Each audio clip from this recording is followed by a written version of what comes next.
Who you got? Does it make your list? Which one of these is your favorite? Dead or alive? Take your pick. It's your choice, just don't bootlick. Tell us what you want in your top 5, and we gotta know the reason. Let's take a deep dive. If you the same as mine, I'll be your number one supporter. Now relax and enjoy the podcast. It's No Order. Welcome to the stream. Welcome to the stream. Thanks for tuning in to the No Order Podcast with the True Hogs Club. I'm Do, and we got a good one here for you today.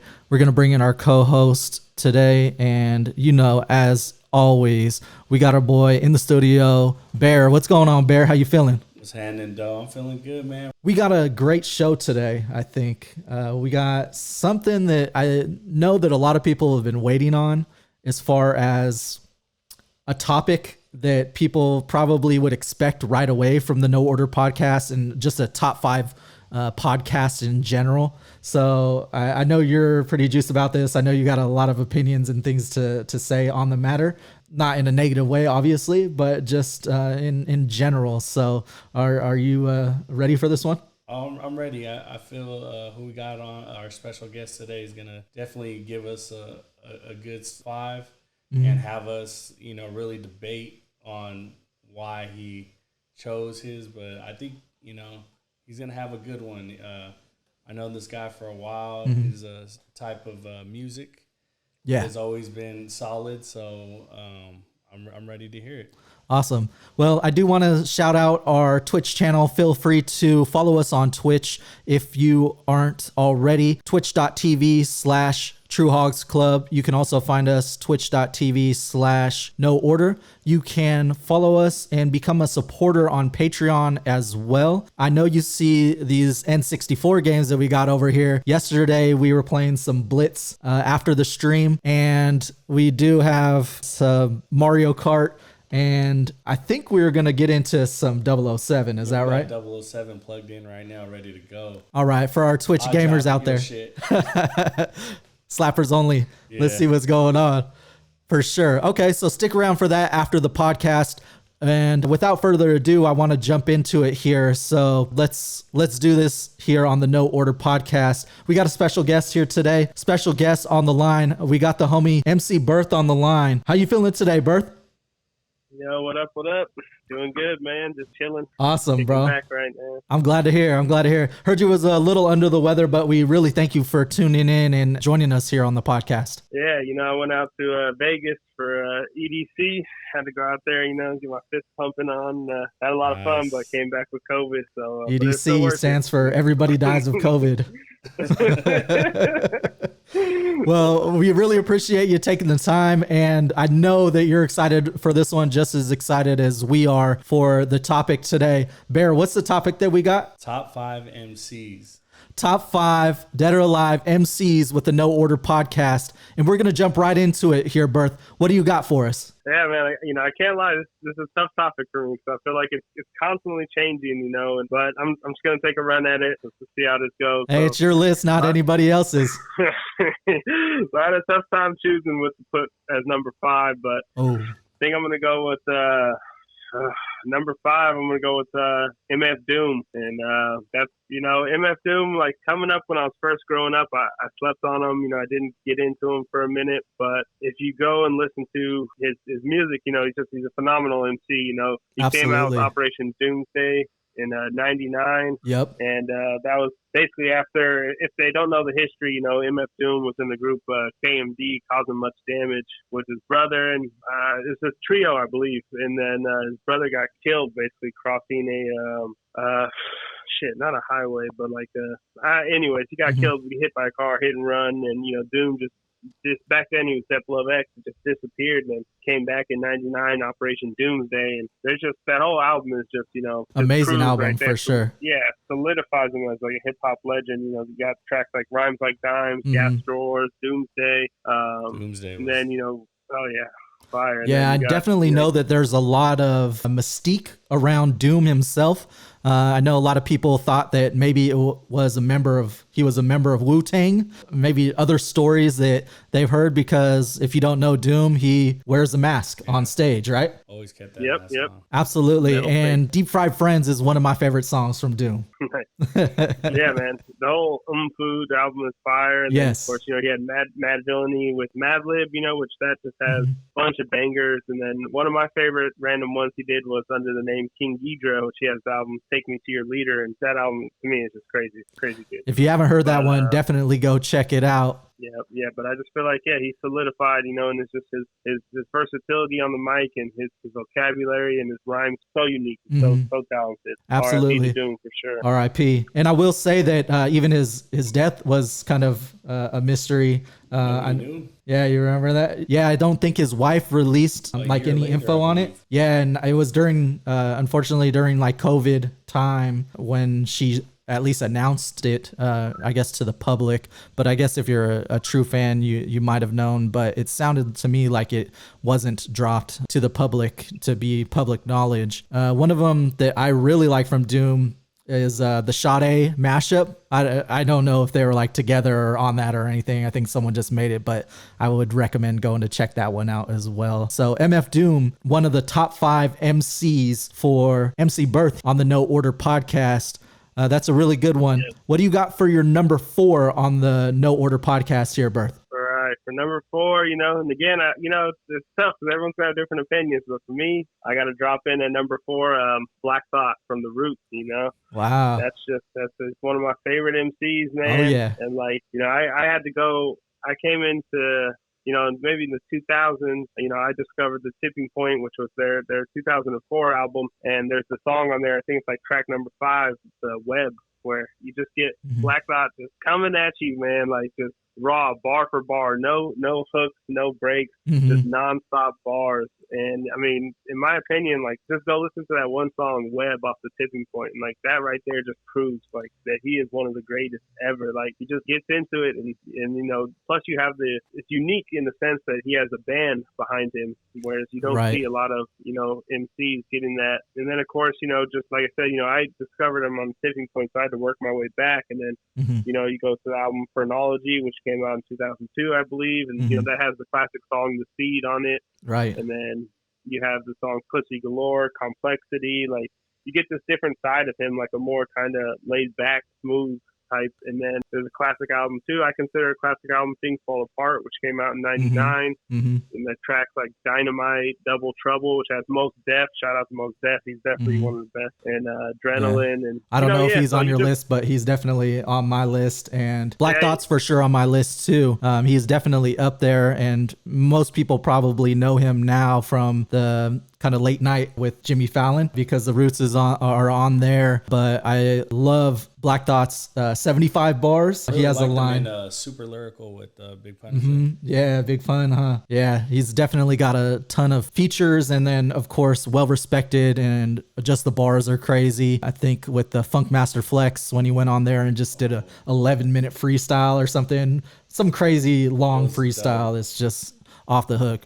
Yeah, so Black Thought is definitely up there. I think that's the huge one. He says, if I got beef with you, you're the last one to know. So I actually think he has an album coming out. A new album coming out? Yeah. I got to check that one out, ASAPalist. I will probably get it the first day now that I'm made well aware of it. And you're well aware of it here too now on the No Order podcast with Bear and Doe.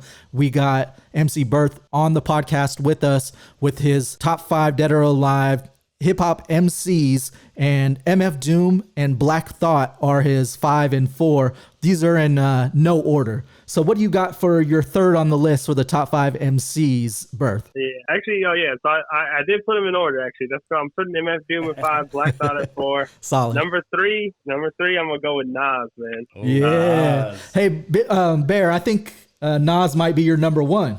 Am I not mistaken, or what? How is it? He's pretty close to my number 1. Or Big L? Or who is it? Who would it be? I really like how a lot of people, know Nas from all his, great stuff. But a lot of people hold out on the I Am album. And I feel like that was one of his best underrated? albums. Yeah, very underrated. Okay. That's one album that you could definitely hear from beginning to end, no skip, and just get lost in the music. Well, let's hear what Birth has to say about his pick of Nas on his top 5 MCs with the No Order podcast. Yeah. I Am. It's definitely a good album. Not one of my favorite Nas ones, but hey, that's the beauty of having like an artist like this that's so great, is that he has such a huge body of work, and there's so many albums that fans can choose from. Obviously, we have to mention Illmatic, came out in 94. Off top. I think Nas was only 18 or 19 when he put out that album, and that is just a put it in, and like you never got to worry about no skips. No Every skips. song is a killer. And it's just like he came with this fresh, raw style that no one had heard before. And shout out to MC Search from Third Base, because he's the one, I believe, who discovered Nas. Wow. And put Nas on. A little hip hop history for you right there. Hip hop history right here on the No Order podcast. Tell us a little bit more about why you selected Nas on your top. The style, man. And then obviously, in 2001 he dropped Stillmatic, and he had that beef with Jay-Z. That and Ether. Ether, dog. Ether, bro. One of the top diss songs. I think that's a list that we could probably have someone do. Top diss songs of all time, because there's a lot out there, but that Ether probably touching a lot of people's number one. I would have to say number 2, because you got to have No Vaseline. No Vaseline. No Vaseline took out a whole crew. I wonder if Ice Cube or maybe Eazy-E is on anybody's list for top MCs out there, because I know they can be. I've heard a few people have both of those artists on for their top MCs, but yes, definitely a great, really just tough battle. Great honorable mention. Oh, for sure. Okay. 100%. Yeah, I mean, Ice Cube, for sure. You have to respect his longevity in the game, and also his ability to transition into other forms of entertainment. And plus, I think people forget that he was writing like most of NWA's raps, man. Like, he was basically the brain behind a lot of those lyrics. So, like, the guy is he's embedded in hip hop history, no doubt. No doubt about that, yeah. For sure. Going back to Nas, still on Stillmatic, you had Ether, Got Yourself a Gun, One Mic, that was just classic song. And then Godson, I love that album. And then Street Disciple, and still to this day he's putting out albums. He just dropped one, I think, last year. Magic. 2 of them last year, I think. Yeah, Magic, and then what was that other one? King's he had another Disease one too. Yeah, King's Disease too. Yeah.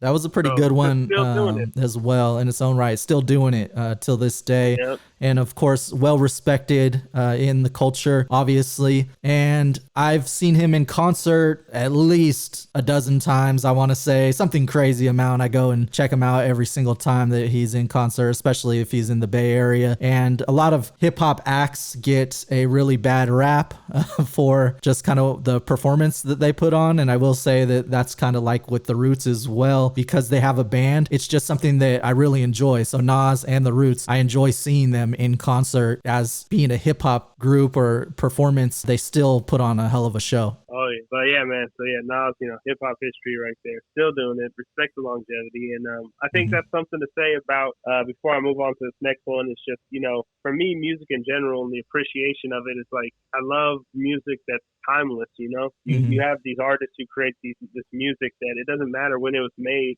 Like, you could pop this record in 100 years from now, and it's still going to be significant. It's still going to be like fantastic. And, that timelessness to me is what makes music very, very good, Oh yeah, anyway, most definitely. I'm with you on that one, and I know Bear is as well. That was your third on the list for top 5 dead or alive hip hop MCs. Who do you got for number 4 here, Birth? Well, number 2, right? Number 2. Yeah, number 2 on the list, on the drop down. Yeah. Yeah, number 4. Yeah, sorry, you know what I mean. We speaking the same thing. Nah, you right, bro. We on the same wavelength. Number 2, I got to go with the teacher. Knowledge reigns supreme over nearly everybody. KRS-One, yes, sir. Tell the kids out there about KRS-One if they don't know. KRS-One, I'll tell you what. I was a kid when I got put on.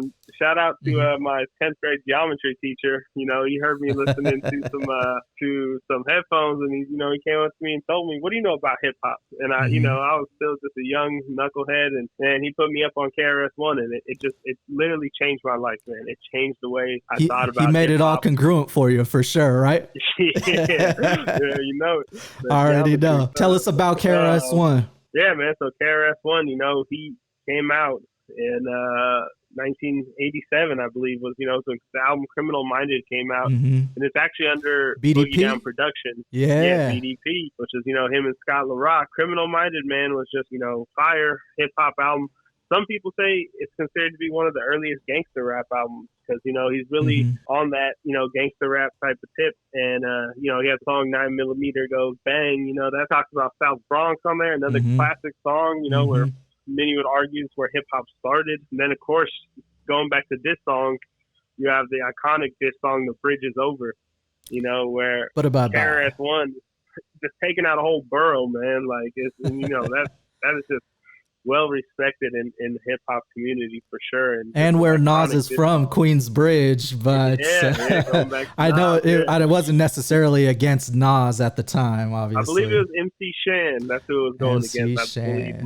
Yeah, and then, Scott LaRock dies, and then, we have KRS-One still under Boogie Down Productions putting out the album By All Means Necessary, and this is the transition for him where he turns into basically a more conscious, socially conscious MC, and just starting it off with the track My Philosophy, and just you get this where he's really becoming a teacher, and he's just dropping knowledge. It's timeless music, and then he has, of course, not too far right after that, 89, Ghetto Music, The Blueprint of Hip Hop, where he has, two songs that I love is Why Is That and You Must Learn, just again, just dropping knowledge on these kids. And then in 1990, he had Edutainment, which is like education and entertainment combined. And so one of my favorite, maybe my favorite KRS song, Love's Gonna Get You, where he's just, it's like a 5-minute song, man. He's just storytelling, and it's just one of the best storytelling tracks in hip hop, in my opinion. Yeah, I really liked how back in the day they had a great storytelling, and you really felt like you could visualize what they were talking about, and especially if you grew up in the streets, you could see it all happening in front of you. And KRS-One definitely brought out his energy. Was really, I always liked his energy on his songs. He always brought it, and that's kind of what an MC kind of signifies, right? Just being able to command that crowd, control the crowd, to be able to get them to feel something, to be able to keep their attention. And I think KRS-One definitely embodies that, step into a world where no MC can, So that was your number 2 on the list here, Birth. What do you got for us on the No Order Podcast with your number 1 top MC, dead or alive? I might offend some people with this one. I might, maybe some people will agree, but I'm from the West Coast, man, and I'm just gonna have to say it. I'm going to have to say Tupac is the number 1, baby. Does that count? That don't count. That don't count. No Pac, no Biggie. No Pac, no Biggie. No. That's what we always say. Top 5 dead or alive minus Pac minus Biggie. Right. Because, everyone's always going to put them on the list somewhere, right? But you got to give them their flowers for sure. I got to give Pac his credit, man. I still feel like he is just one of the most influential rappers, MCs of all time. He said it himself. I'm probably butchering the quote a little bit. But I may not be the one that changes the world, but I guarantee you my lyrics will spark the mind of the one who does, something along those lines, and just growing up in the Bay Area, Tupac was always on the radio, man, and I feel like just the topics and varieties he was able to touch, you'd have even parents listening to Tupac. You got at the time, in the 90s, people in their 30s, 40s listening to Tupac and be like, dang, getting down with it, because he was not only, later in his career more, thug and gangster, but very socially conscious. Dropping his first album in 91, having tracks on there like Brenda's Got a Baby. And of course, we have to mention too, shout out to Digital Underground, because that's where Tupac got his start as a backup dancer for them, and then got to drop that verse on All Around the World, same song, and Pac got his verse on there. But then, he keep on moving forward in his career. In 93, he had Strictly for My Niggaz, and that had Holla If You Hear Me, very political charged song, and of course the iconic Keep Your Head Up, which, you still hear that on the radios, you still hear that playing. It's still just, still relevant to this day. And then, 95, Me Against the World, which has one of my favorite Tupac songs, So Many Tears, Shed So Many Tears. Like, I just love the beat and the flow on that.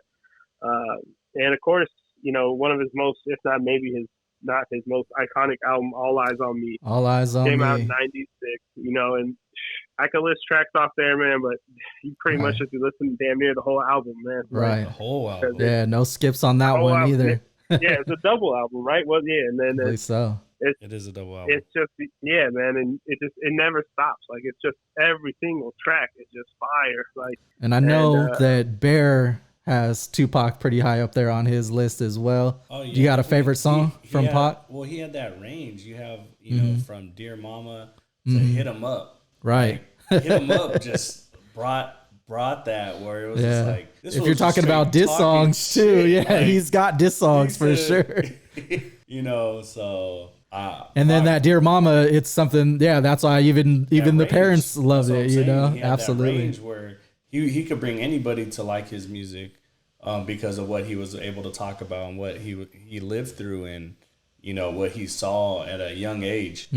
You're talking about a 24, 25-year-old man suited up talking about knowledge and where education needs to be and everything, and then but still talking about gangster shit too.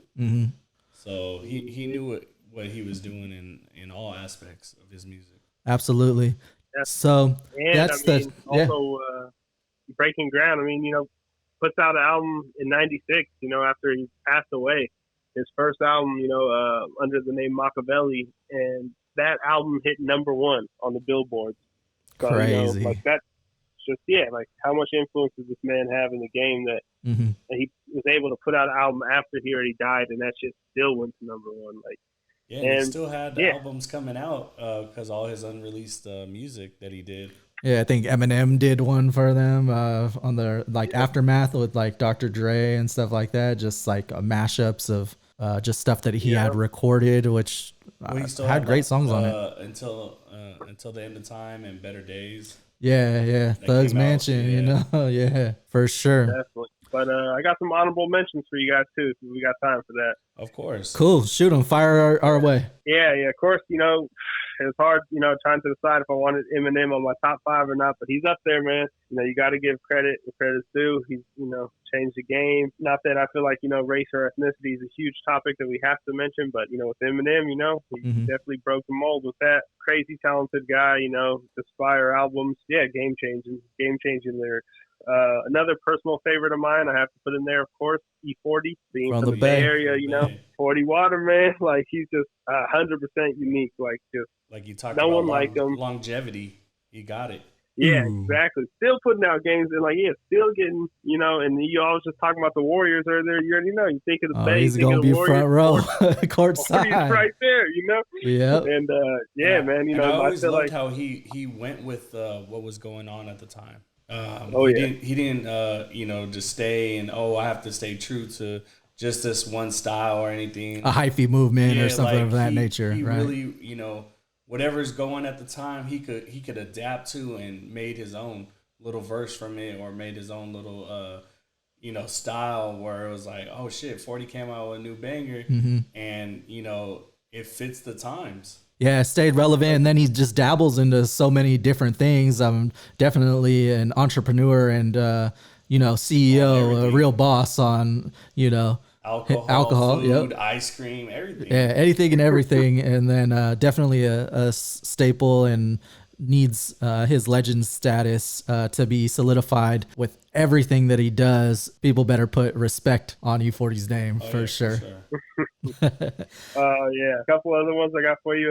You guys mentioned him before, of course, Big L. I mean, he only really got a chance to put out one album, but but that album was fire. Yeah, that's true. Yeah, rings bells, man. And who knows what he could have done had he not been murdered, Yeah, that kind of leaves a lot to kind of be discovered and wondered about what he could have done just based on that one album alone. And I think that's maybe why he doesn't get pushed up to the top of a lot of people's lists just because of longevity's sake. Some people are still doing it, like E40 on that side, but yeah, just with the gun violence there, unfortunate thing that wasn't able to go on. You got to put, Notorious B.I.G. up there, of course, Biggie, Of course. Same to say, like, again, really, I mean, 2 albums in a sense, but really, like, Biggie was killed, I believe, before, the second album really came out. And then still, like, just with these 2 albums, like, he solidified hip-hop history, considered one of the greats. Mm-hmm. And